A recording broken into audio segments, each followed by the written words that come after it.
Julie with Casket Builder Supply, and I'm going to show you how to take the flat packed pieces that you will have received in your cat panel set and install them. You're going to assemble them together and then install them in your casket lid. Now I want to mention that these are only going to work in our Craftsman Panel casket or our American Heritage casket if you used those plans. What you will need will be a stapler. I would suggest having a flat screwdriver or staple puller around in case you do need to pull a couple staples and make slight adjustments. And also a steam iron would make things a lot easier as well. So let's get started. I've shown you what these look like when they are assembled. You can see that they are put together in a very specific way. And I'm going to show you up close here so that you can appreciate how they're stapled, so that it's actually relatively simple. The edges are pinched together right flush with each other, and then you're going to apply staples slightly back so that it forms along the fold here. It's going to form a nice straight line for you when you flip it over and pop it into the casket lid. We are going to attach now these rolls to the center panel, or cap panel as it's many times referred to. You can see that I started with one because initially you want to start with either side, it doesn't matter which, either of the two short sides. And you can see that I have it attached very nicely with staples, and it forms a nice clean line, which is what you want. I did pre-fold along the score of this one. This is the unique one, because this goes into the casket lid where it needs to have a fold. So you'll see that more when we actually install it into the casket lid. So now you're going to take the other short end and you want to line it up, just center it, and you want to make sure that these two pieces are flush with each other. And when you do that, just check all the way along, make sure they're flush, and then you're going to staple. And when you staple, you want to get right in as close as you can to this score line, pretty much on top of it.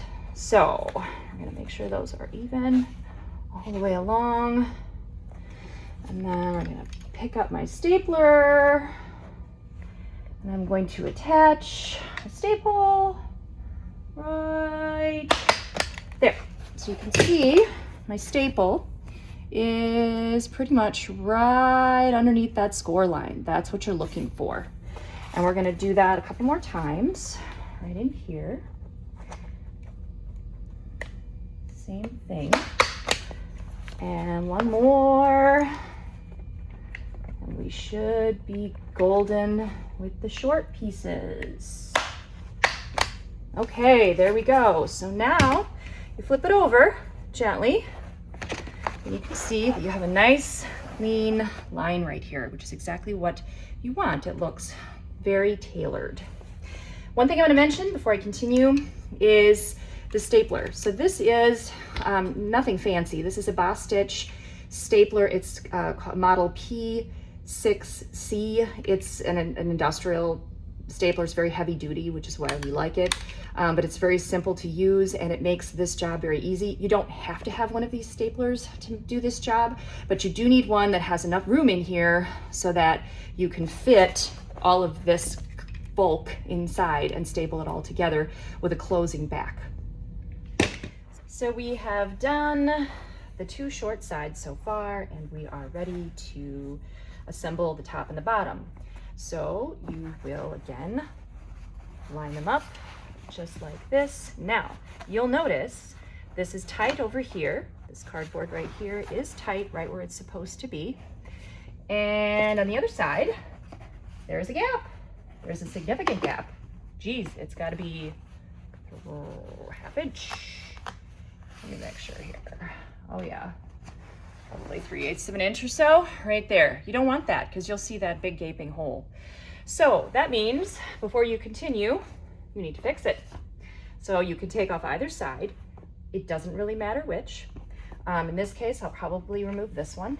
You just simply want to back those staples out, and then you're going to want to redo these just a little bit in, let's say 1/4 of an inch or so in.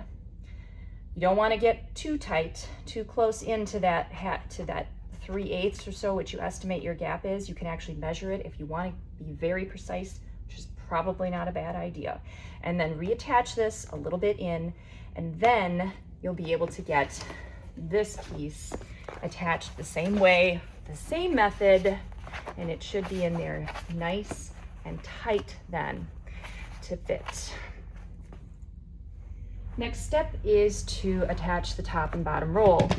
You're going to notice that they do come labeled, so you want to pay attention to the orientation that you have of the side rolls. So you've got the one that folds towards the center of the casket for the lid, and the other one towards the outside.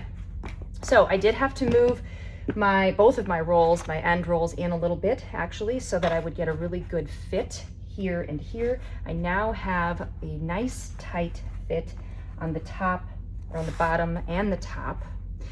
So the next thing to do then is to line them up flush and go ahead and staple them on, just as you did with the sides.